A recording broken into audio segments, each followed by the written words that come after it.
হযরত ওমর রাদিয়াল্লাহু তাআলা আনহু আইকাযা আহলাহু, তখন নিজের স্ত্রী সন্তানদেরকে জাগিয়ে দিতেন, বলতেন আর অল্প একটু সময় বাকি, ওঠো 2-4 রাকাত তাহাজ্জুদ পড়ো এবং ফজরের নামাজের জন্য প্রস্তুতি নাও। আর স্ত্রী সন্তানের কাছে এই আয়াত পড়তেন, হাদিসে আছে, তিনি বলতেন, আল্লাহ বলছে ওয়া'মুর আহলাকা বিসসালাহ ওয়াসতাবির আলাইহা, হে নবী আপনি আপনার পরিবারের সদস্যদেরকে নামাজের হুকুম করেন এবং আপনি নিজেও মজবুতভাবে নামাজ পড়েন। হযরত ওমর বলেন, দেখো বিবি বাচ্চারা, শুধু আল্লাহর কোরআনের এই হুকুম মানার জন্য আমি তোমাদেরকে উঠিয়ে দিচ্ছি।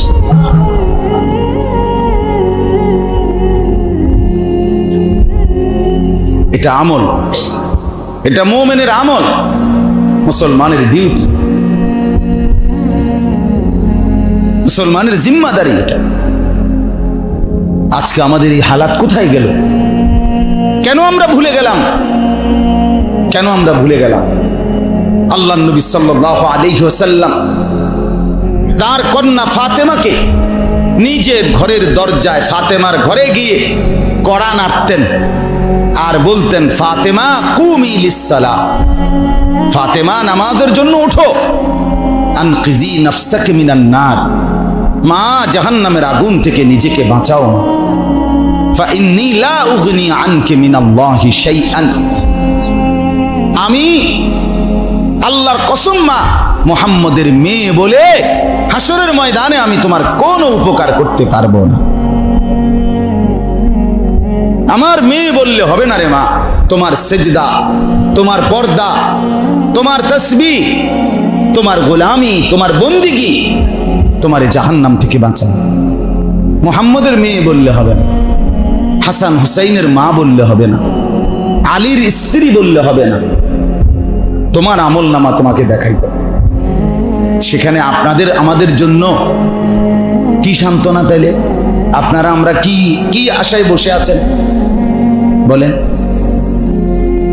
বলেন, কোন ব্যক্তি কর্তব্য পূর্ণ আদায় করে একেবারে ইনসাফ বিচার কাকে বলে? যদি কারো মাথার মধ্যে সামান্য দেমাগ থাকে, আপনারা বলেন কোন মানুষ তার দায়িত্ব কর্তব্য পূর্ণ পালন করলে এরপরে সে কারো সুপারিশ চায়, আপনি একটু বলেন।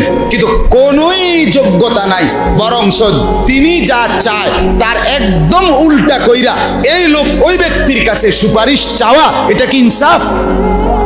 তো রাসূলুল্লাহ সাল্লাল্লাহু আলাইহি ওয়াসাল্লাম সুপারিশ করবেন মানে কি এই যে নবী বলে দিছে উম্মত চুরি, ডাকাতি, জিনা, ব্যভিচার, মদ, জুয়া, অশ্লীল ছবি, গান, বাদ্য, নাটক, সিনেমা, সুদ, ঘুষ, যা ইচ্ছা তা করতে থাকো, কোনো টেনশন করো না, আমি নবী আছি, আমি সুপারিশ করে তোমারে বেহেশতে পাঠামুই পাঠামু। এটাই তো নবী বলছে না?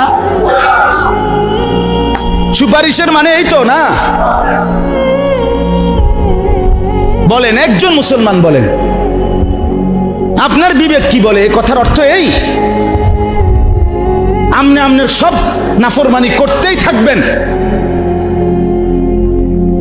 এ তো খ্রিস্টানদের আকীদা, এ তো কাফেরের আকীদা, মুসলমানের আকীদা না। খ্রিস্টানদের আকীদা কি জানেন? খ্রিস্টানদের আকীদা হলো ঈসা আলাইহিস সালামকে তারা নিজেরা ফাঁসিতে ঝুলাইছে, ক্রুশের মধ্যে বিদ্ধ করে, ওই যেটা তারা গলার মধ্যে চিহ্ন ব্যবহার করে। কেন?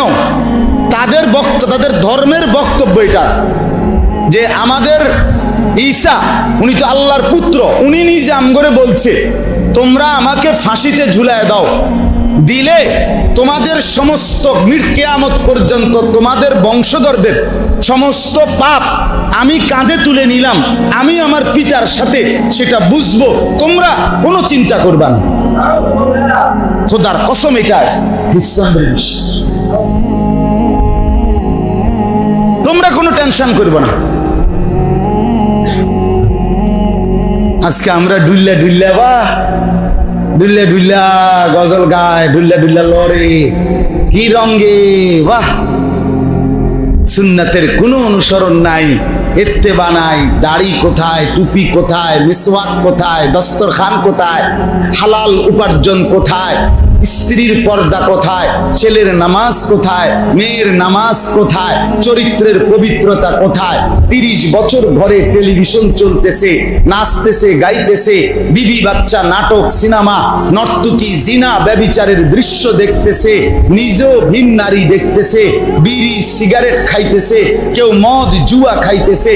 এরপরে উনি শুধুই কেবল নবী সুপারিশ করবে, নবীর আশেক দাবি করলে, নিজের মুখ দিয়া বললে নবী প্রেমিক, এতেই উনি জান্নাতে চলে যাবে।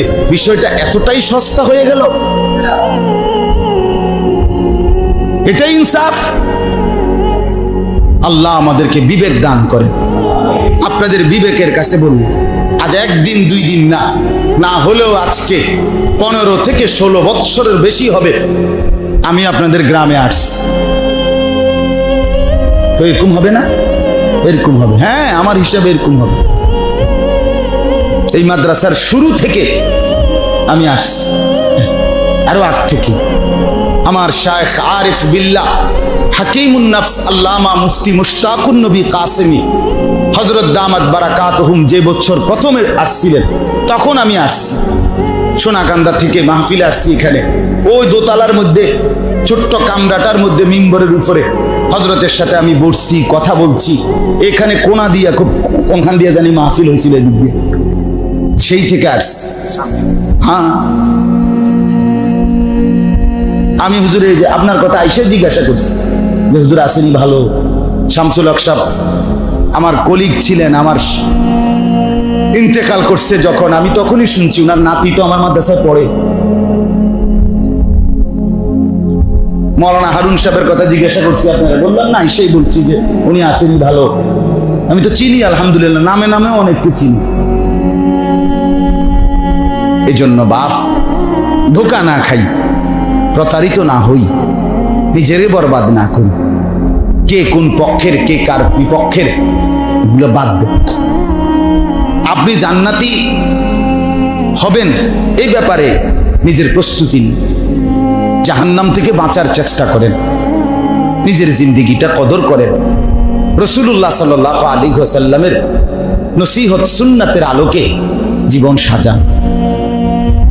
ছেলেদেরকে বলি, বাপ তোমরাও মনে করো মা বাবা যথাযথ কদর করলো না আর কি, তবুও নিজেরে নষ্ট করো না।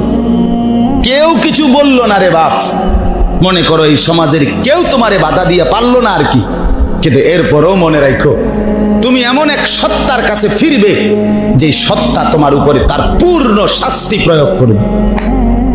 আল্লাহু আজিজুন যুনতিকাম। আল্লাহ বলেন, আমি কিন্তু একদিকে যেমন রহমান রহিম, আমি কিন্তু আরেক দিকে প্রচন্ড শক্তিশালী এবং প্রতিশোধ গ্রহণকারী। যুনতিকাম, আমি প্রতিশোধ গ্রহণকারী। ফাআনযারতুকুম নারান তালাজ্জা। আল্লাহ বলে, বান্দা, এই বান্দা, আমি হুজুর দিয়া না, আমি ড্রাইভার দিয়া না, হেল্পার দিয়া বলি নাই, আমি নিজে তোমাদেরকে জাহান্নামের লেলিহান আগুনের ভয় আমি আল্লাহ দেখাচ্ছি। আমার কথা ফেলে দিও না। কোরআনের আয়াত। ফাআনযারতুকুম নারান তালাজ্জা। রব্বুল আলামিন বলেন, আমি নিজে ভয় দেখাইলাম, আমি। খামখেয়ালি করো না বান্দা। লাহুম মিন ফাওকিহিম যুলালুম মিনান নার ওয়া মিন তাহতিহিম যুলাল। রব্বুল আলামিন বলেন, বান্দা তুমি নাফরমানি করলে যেই জাহান্নামে ঢুকানো হবে, সেই জাহান্নামের আগুন কেমন হবে বান্দা, আমি আল্লাহ তোমাকে বলছি শোনো। আল্লাহ নিজে বলে, বান্দা, ইন্না লিল্লাহি ওয়া ইন্না ইলাইহি রাজিউন, লা হাওলা ওয়া লা কুওয়াতা ইল্লা বিল্লাহ। আল্লাহুম্মা সাল্লি আলা মুহাম্মাদিন নাবিয়্যিল উম্মি ওয়া আলিহি ওয়া সাল্লিম তাসলিমা। লা হাওলা ওয়া লা, বলেন আলহামদুলিল্লাহ। তো আল্লাহ তাআলা বলেন, নাফরমান বান্দাকে যখন জাহান্নামে ঢুকানো হবে, কেমন হবে আগুন? আল্লাহ তাআলা নিজে বলতেছেন, লাহুম মিন ফাওকিহিম যুলাল। ওই নাফরমানের মাথার উপরে আগুন, মেঘের চাকা যেরকম সাদা সাদা চাকা থাকে, বরফের চাকা বড়, এরকম মেঘের আবরণ যেভাবে, আল্লাহ বলেন নাফরমান পাপীর মাথার উপরে আগুনের আবরণ এভাবে দেওয়া হবে। অমিন তাহতিহিম যুলাল, সাথে সাথে পায়ের নিচেও জাহান্নামের আগুন এভাবে মেঘের চাকার মতো, বরফের চাকার মতো আবরণ দেওয়া হবে। এই দুই আগুনের মাঝখানে জাহান্নামী নাফরমানকে ঢুকানো। বলেন আপনার আমার হালাত কি হবে? আমরা হাদিসে পড়ছি, রাসূলুল্লাহ সাল্লাল্লাহু আলাইহি ওয়াসাল্লাম বলেন জাহান্নামের সবচেয়ে হালকা, সবচেয়ে সামান্য আযাব যে ভোগ করবে, সবচেয়ে হালকা আযাব সেটা হলো, সবচেয়ে কম আযাব যাকে দেওয়া হবে তাকে একটা শুধু কেবল পায়ের তালুতে একটা আগুনের জুতা অথবা জুতার স্যান্ডেলের ফিতা, এতটুকুই শুধু কেবল আগুনে পড়ানো হবে আগুনের, আর পুরা দেহে আগুন জ্বলবে না, শুধু এতটুকু। আল্লাহ রাসূল সাল্লাল্লাহু আলাইহি ওয়াসাল্লাম বলেন আল্লাহর কসম উম্মত, ওই পায়ের তলার সেই জুতাটা আগুনের অথবা ফিতাটার আগুনের গরমে ওই জাহান্নামীর মাথার মগজ টকবক করে ফুটতে থাকে।